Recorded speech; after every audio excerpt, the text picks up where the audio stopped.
Бүгін бізде кішігірім чартер болады. Біз бұл жерде жол ережесі туралы ал ендеше сіздер қараңыздар. Қазір біз сіздерге кейіпкерлерін таныстырамыз. Мен полиция, бұл екеуі балалар болады. Бұл машина айдайды. Жоқ, бізде андай не ғой? Бізде бұлар балалар болады. Бұл достар, осымен қойылымызды бастайық. Шапалақ тұсыңыз? Папа мамала шапалақ тұқпайды. Ой, тұра. Сен ағы ете тұрасың.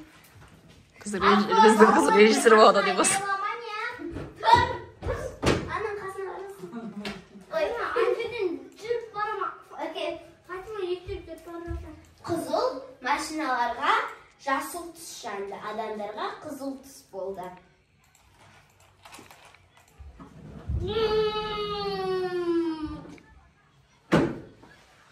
Тоқтаңдар, не істеп жатсыңдар? Балалар, сіздер жол ережесін білмейсіздер ме? Мен сіздерге түсіндіріп берейін. Бірінші, қызыл жанған кезде ол адамдарға тоқтау белгісі. Бұл жерде адамдарға тоқтау деп тұр.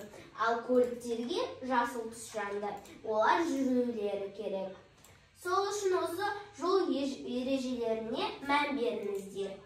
Және де машинада қатты жүруге болмайды. Осы ережені сақтап ұстайсыздар деп ойлаймын. Простите, я не понимаю казахский. Так что мне не говорите.